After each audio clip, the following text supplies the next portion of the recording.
troisième présentation, on reçoit Samuel Carbonneau et sa présentation s'intitule « Le gazon est-il plus vert ailleurs ?» Pour le présenter, auxiliaire de recherche depuis plus d'1 an et détenteur d'une maîtrise en fiscalité, il souhaite changer la perception de la fiscalité du public en la faisant passer d'un simple montant à payer à la fin de l'année à un outil pour lutter contre les problèmes d'équité et de justice sociale ici et ailleurs. Alors, sans plus tarder, je lui laisse la parole.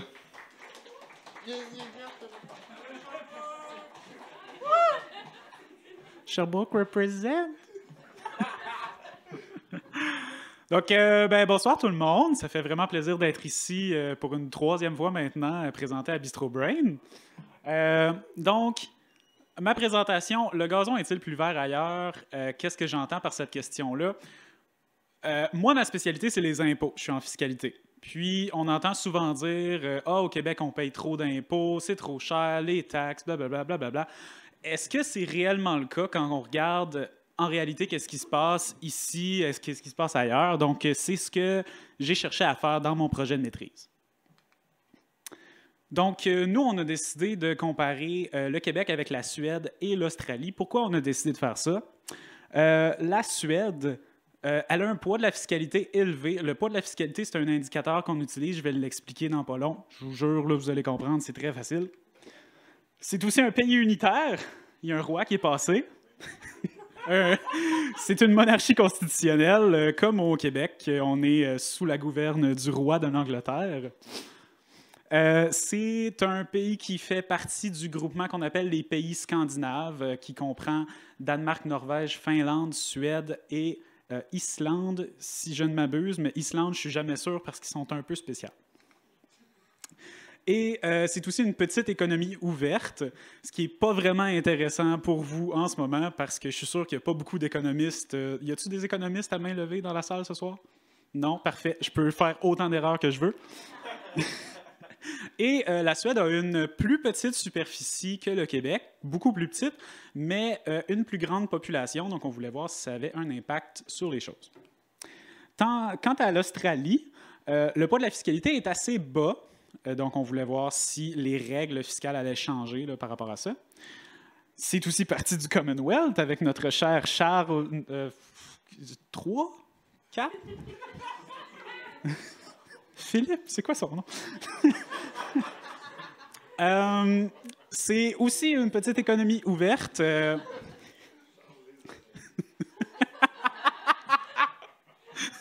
Excusez.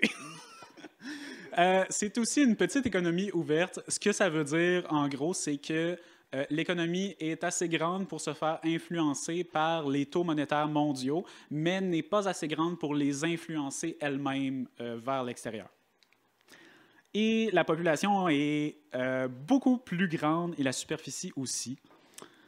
Donc, pourquoi maintenant on a fait cette recherche? On voulait... Dans le fond, la chaire en fiscalité pour qui je travaille fait à chaque année un bilan de la fiscalité québécoise où on recense tous les indicateurs fiscaux et où on évalue comment se comportent les impôts au Québec et les mesures des gouvernements. Et nous, ce qu'on voulait faire, c'est, on se compare à l'international, on voulait valider qu'on a bien les bonnes données à l'international.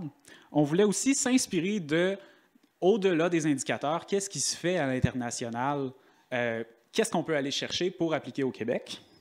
Et contextualiser ce qu'on trouve à chaque année, parce que de voir que la Slovaquie a un taux de pression fiscale de 19,2 à chaque année, OK, mais qu'est-ce que ça veut dire en réalité? Mais ma préférée... c'est pour obtenir mon diplôme, parce que c'est mon projet de maîtrise. Donc, de quoi on s'est servi pour faire cette recherche-là? Je vous avais dit que j'expliquerais la pression fiscale ou le poids de la fiscalité. C'est pas sûr. Mais je l'explique juste après. Donc, on s'est servi de la structure fiscale qui est en fait... On a pris tous les revenus fiscaux, tous les revenus qui sont prélevés par les impôts ou qui sont prélevés, par exemple, sur votre salaire. Il y a des cotisations pour le Régie des rentes ou pour l'assurance-emploi. Ça fait partie des revenus de la fiscalité. Donc, on prend tous les revenus et on les sépare selon des divisions arbitraires, en fait. Par exemple, les paliers de gouvernement ou, par exemple, par tranche d'âge ou etc., etc. On peut faire des structures fiscales avec tout ce qu'on veut. Et la pression fiscale, qui est les revenus de la fiscalité sur le PIB du territoire qu'on analyse. Le PIB étant la somme de la production dans un pays. Encore une fois, il n'y a pas d'économiste dans la salle, fait que vous n'allez pas m'haïr si je fais une erreur sur le PIB. Le PIB est aussi une donnée qui fait un petit peu... qui énerve un petit peu les adeptes du capitalisme parce qu'on recherche tout le temps la croissance, le profit infini, mais c'est pas tant important que ça finalement. Donc, qu'est-ce qu'on a fait avec ces données-là? On a fait des heatmaps un petit peu comme ici. On a vraiment pris toutes les divisions qu'on utilisait et les pressions fiscales qu'on avait calculées. Et on a réussi à faire un petit peu un portrait global de à quoi ressemblait la fiscalité dans les 3 pays qu'on analysait. Donc, on peut voir, il y a une plus grosse concentration sur, par exemple, en Australie, l'impôt sur le revenu des particuliers, qui est celui qu'on paye, vous et moi, à la fin de l'année, qu'on va payer bientôt au 30 avril. Puis, par exemple, en Suède, on voit qu'il est dans le rouge. Je vais expliquer pourquoi dans pas long. Puis, on s'est aussi amusé à faire des historiques parce qu'on a accès à ces données-là depuis 1981. Donc, on s'amuse à voir là, comment ça évolue dans le temps, à quel point la structure fiscale va changer, à quel point les pays vont se servir plus de, par exemple, l'impôt sur le revenu ou les cotisations sur les salaires ou les impôts fonciers sur les maisons. Et où est-ce qu'on a été chercher ça, toutes ces belles informations-là? Un gros amalgame de toutes mes sources, certaines en suédois, certaines du gouvernement australien, majoritairement OECD, l'OCDE en haut à gauche, qui est l'organisme de coopération et de développement économique, qui gère vraiment 38 pays, je crois, qui rassemble plein de données fiscales, plein de données de finances publiques, et qui nous aide à faire des analyses comme celle-là. Il y a celle-là aussi, mais faut pas la dire, celle-là. Donc, félicitations, on est arrivé au résultat. Le bout de plate est passé. Ben, il y a certains qui trouvent l'entièreté de ma job plate, mais pour moi, le bout de plate est passé. Donc, qu'est-ce qu'on a trouvé par rapport à la Suède? C'est écrit en très petit, vous m'excuserez. Mais en Suède, ce qu'on a trouvé, ce qui nous a vraiment étonné, c'est que les municipalités ont une très, très grosse importance. En Suède, il y a 290 municipalités et chacune de ces municipalités-là a le droit de faire sa propre variation sur la loi de l'impôt. Ça fait énormément de paperasse à gérer pour le gouvernement central, mais ce que ça fait, c'est que les mécanismes de redistribution pour aider à pallier à la pauvreté, pour aider les familles monoparentales, etc., sont très, très proches du peuple, très, très proches de la réalité et sont beaucoup plus efficaces qu'ici. En Suède aussi, il y a un seul taux d'impôt à retenir. Ils ont fait un grand effort de simplification. Donc, ce qui se passe en Suède, c'est qu'à la fin de l'année, selon la ville où vous habitez, vous allez avoir 28 % d'impôt à payer, flat, c'est tout, sur votre revenu au complet. Et c'est en grande majorité votre employeur qui va le calculer et qui va le retenir sur votre salaire. Fait que vous allez, en grande partie, jamais avoir de chèque à envoyer à notre équivalent Revenu Québec. Ça fait beaucoup moins de fardeau administratif pour l'État parce qu'il y a beaucoup moins d'agents de perception qui vont aller chercher cet argent-là. Et finalement, est-ce que vous trouvez ça élevé au Québec, 15 % de taxes, environ 15 %? Gérable. En Suède, c'est 25 % de taxes sur presque toute la consommation. Non, ça c'était l'impôt sur le revenu. c'est 25 de taxes. Mettons, tu vas acheter... Mettons, là, je vais aller acheter de la gomme, là, puis je vais payer 25 de plus que le prix affiché. Ensuite, il n'y a personne qui chiale parce qu'ils ont décidé d'éliminer la majorité des exceptions. Fait que c'est presque le même taux sur presque tout, sauf certains biens alimentaires de base. Donc, le monde font juste dealer avec, puis ça donne beaucoup d'argent à l'État qui réussissent à redistribuer pour aider les gens qui sont plus dans le besoin. Puis, pour donner un exemple un petit peu de ce que je parlais au niveau des municipalités, le bleu le plus foncé, c'est le poids de la fiscalité municipale pour chacun des territoires qu'on a observés. Donc, on voit que la Suède est beaucoup plus élevée que les deux autres territoires. Et qu'est-ce qu'on a trouvé par rapport à l'Australie? En Australie, on a un modèle vraiment différent. Dans les données qu'on a reçues, il ressort qu'il n'y a aucune cotisation sociale. Donc, assurance-emploi, Régie des rentes du Québec, ces affaires-là, il n'y en a pas. Ce n'est pas nécessairement parce qu'elles n'existent pas, c'est en fait parce que la majorité vont à des organismes privés ou vont à des choses qui sont comptabilisées directement avec l'impôt sur le revenu, donc ça ne ressort pas dans les données. On a le même barème progressif qu'on a au Québec, en Australie. Donc, en rouge, on a l'Australie, en bleu, on a le Québec.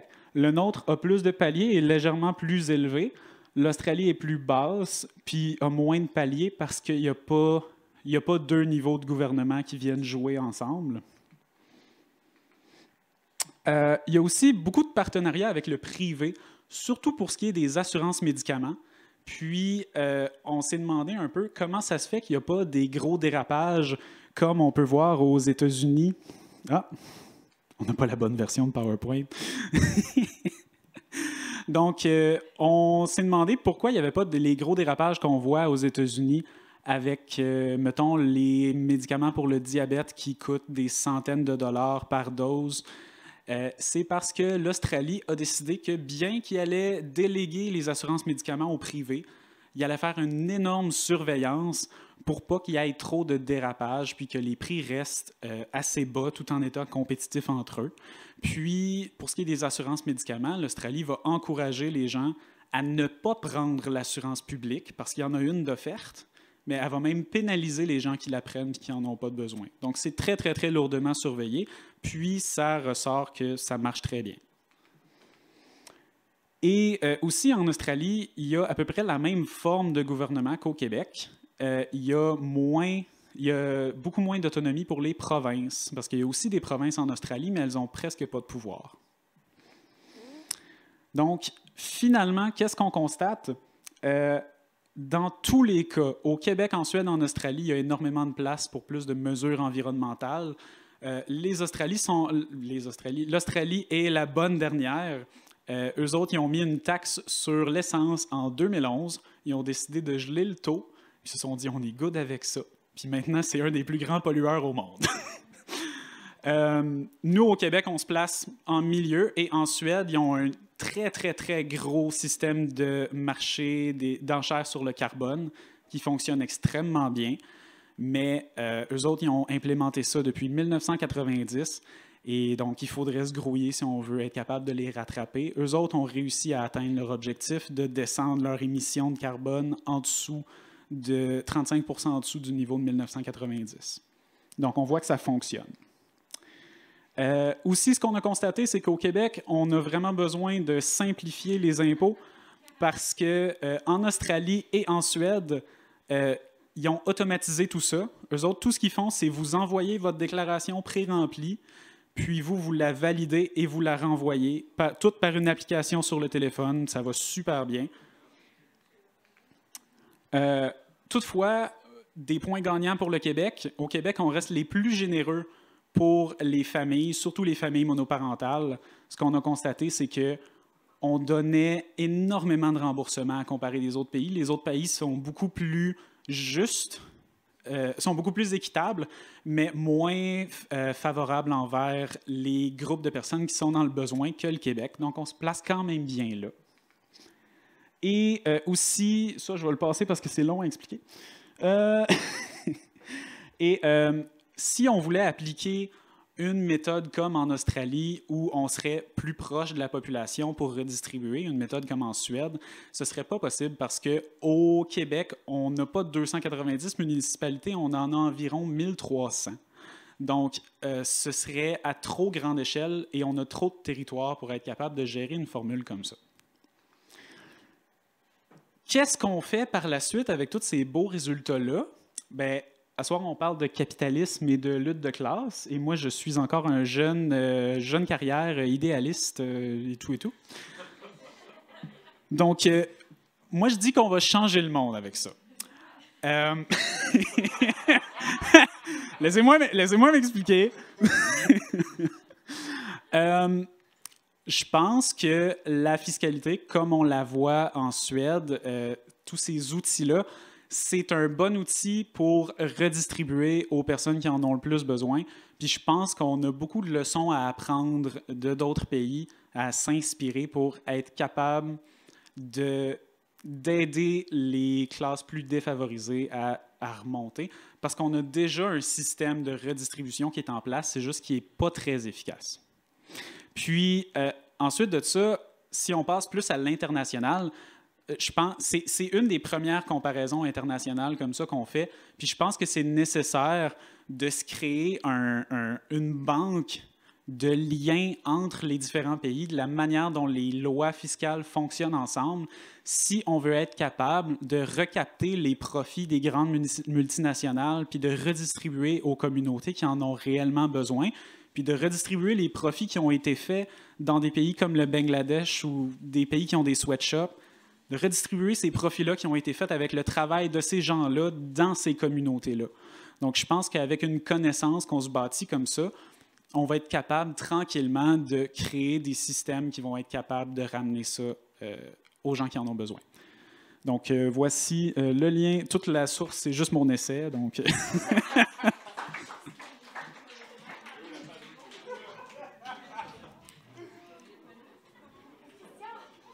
Des questions?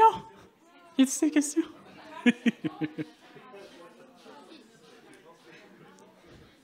Allô? Allô? Ben merci pour ta présentation. Je suis contente de voir que la fiscalité peut être divertissante. Je suis pas en majorité d'être divertissant en fiscal. Okay. On est toutes plates. OK, mais c'est un bon début. Je me demandais en fait en quoi la monarchie constitutionnelle fait en sorte que la Suède et le Canada sont comparables entre eux. Parce que j'ai pas l'impression que la monarchie constitutionnelle change quoi que ce soit sur la fiscalité. Donc, peut-être pour la Suède, je sais pas, mais pas au Canada. C'est surtout pour faire des parallèles sur la forme de gouvernement, parce que le Canada, Québec, Australie et Suède ont tous la même structure de roi, premier ministre, sous-ministre, etc.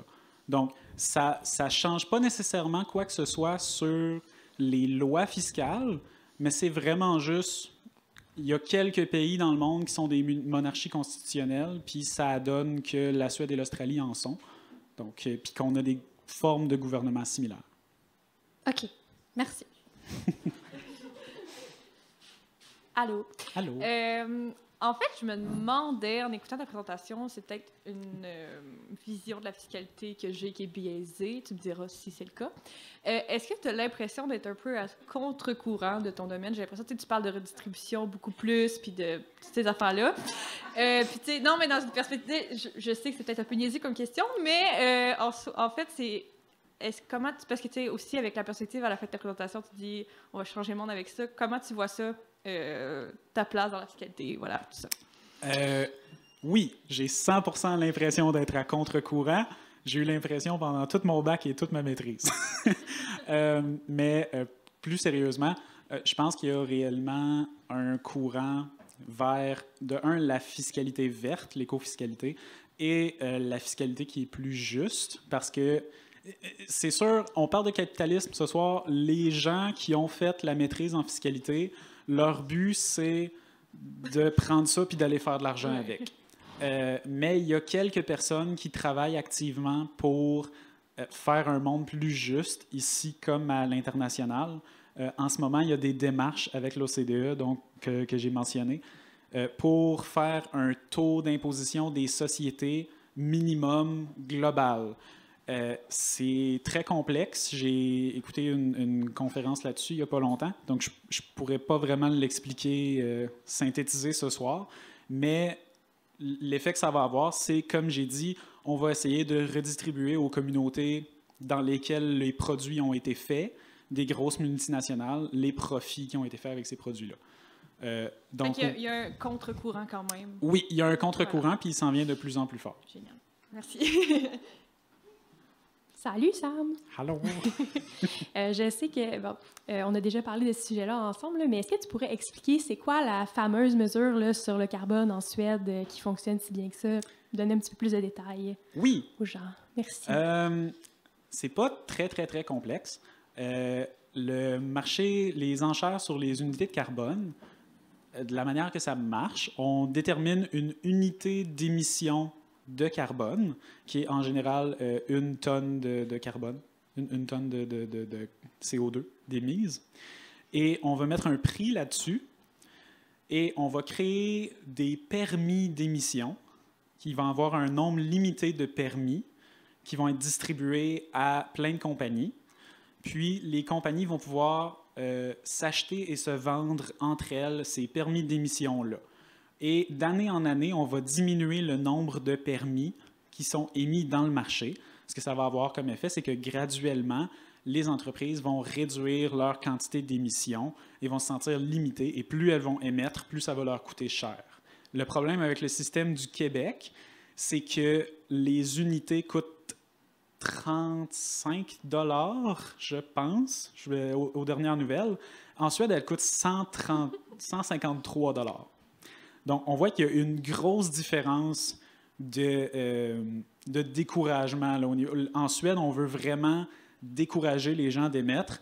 Au Québec, c'est un petit peu plus comme « Ah, ouais, ben, on va te charger un petit peu. » là, mais... Donc, c'est un petit peu ça le fonctionnement. Merci beaucoup. Okay. Allô, merci Allô. pour ta présentation. Moi, j'avais une question dans un contexte d'inflation. Est-ce qu'il y a certains systèmes fiscaux qui ont démontré une plus grande étanchéité de manière à moins appauvrir en fait la population en général, ou moins de s'assurer qu'il y ait comme un minimum de services qui soient offerts à des personnes, notamment des personnes qui seraient plus vulnérables de par leurs faibles revenus? Ben, il y a certains... Écoute, je ne me mets pas à jour tout le temps, mais il y a certains mécanismes de redistribution qui fonctionnent quand même déjà assez bien, notamment le crédit de solidarité que les gens à faible revenu reçoivent, qui a eu récemment un penchant logement à cause de l'augmentation des prix des loyers, puis qu'il y a aussi un penchant région nordique pour les gens qui habitent plus dans le nord du Québec, qui fonctionne assez bien. Sinon, on a peu de mesures anti-inflationnistes, mais c'est difficile de faire des bonnes mesures anti-inflationnistes sans augmenter l'argent qui est en circulation, de ce fait augmentant la demande des biens et augmentant l'inflation ensuite. Donc, puis là, je ne mets pas mon opinion professionnelle en jeu, puis je ne prends pas ma responsabilité, mais les montants ponctuels pour contrer l'inflation, ça ne marche pas!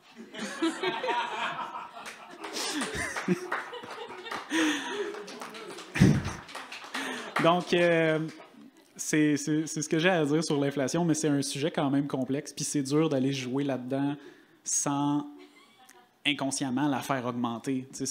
Donc, c'est vraiment difficile. OK, merci. Salut. Dans ce que tu nous as montré, dans les études ou peu importe, est-ce que toi ou les autres avez pris en considération, ou plutôt avez-vous séparé dans le fond l'apport qui est envoyé au fédéral versus au provincial, parce que c'est quand même de l'argent qui ne s'en va pas à la même place puis pour les mêmes raisons. Ouais. Donc, comment que ça a été monté, si je peux dire ça comme ça? Ben, nous, on fait le bilan de la fiscalité depuis quand même assez longtemps. Donc, on a vraiment les données du Québec très isolé. Là. On a vraiment tout ce qui va au gouvernement provincial, on a vraiment accès à ça, puis c'est très clair et net, les divisions. Puis on ne s'occupe pas de ce qui est allé au fédéral. Nous autres, on voulait vraiment comparer le Québec avec l'Australie et la Suède. OK. Parce que quand tu nous as demandé si on trouvait ça cher, 15 de taxes, là-dedans, il y a quand même 5 qui est au fédéral. Effectivement, il y en a 5 qui est au fédéral, mais c'est 9,975 au provincial. Au provincial, oui. C'est pris en compte là, dans l'étude. OK, d'accord. Puis, pour faire suite à la question de tout à l'heure, le Canada et le Québec payent pour la monarchie britannique avec les postes de lieutenant-gouverneur puis gouverneur général. Ça, c'est de l'argent de nos taxes, nos impôts qui sont envoyés pour ça. Honnêtement. Tu peux me dire oui ou non, mais c'est... Hey, on s'est tellement pas arrêté à ça, je pourrais pas dire, mais effectivement, le salaire du lieutenant-gouverneur, c'est public, là, donc c'est l'argent des comptes de dépenses des gouvernements. Mm-hmm. C'est peut-être des subventions de la monarchie britannique, que sais-je. Ou de l'argent perdu qu'on pourrait récupérer pour autre chose. Des fonds de tiroir qui ont gratté pour payer le lieutenant-gouverneur, on ne sait pas. C'est bon, merci. Je peux répondre à la question. La réponse, c'est oui. Merci. C'est le Canada et le Québec qui payent de l'argent et non le contraire. La question que j'avais, en fait, il y en avait plusieurs parce qu'il était fait des... Ah, comment? Malheureusement, on va terminer. Là... On peut faire la dernière. Court. Au pire, on va avoir du temps. Tu peux venir me la poser après. Non. Je refuse, c'est capitaliste et lutte de classe. Et tu as parlé. C'est un bon argument. Merci. Wow! On a officiellement perdu le contrôle de la présentation. Je suis désolée. Je pense juste que c'est important de faire le bémol sur le fait que, là, tu as présenté l'idée d'élever les classes vers le haut, mais il n'y a pas eu l'argument de baisser le haut vers le bas, parce que c'est quand même ça le problème principal, c'est l'écart entre les deux, il me semble. Tout à fait. Puis la question que je me posais, c'est quand vous faites vos comparaisons entre les trois, est-ce que vous avez pris en charge la part de travailleurs étrangers qui n'ont aucun statut dans les pays, dans les trois pays qui ne peuvent pas avoir... Est-ce qu'ils sont comptabilisés dans tout ça,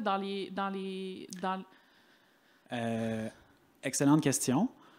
Pour répondre aux deux penchants de ta question en même temps, nous, la seule chose qu'on a analysée, c'est les revenus finaux que les gouvernements ont reçus. On n'a pas fait d'analyse sur le salaire moyen, sur l'écart de richesse, le coefficient de Gini ou quoi que ce soit. Donc, moi, je ne peux pas me prononcer là-dessus.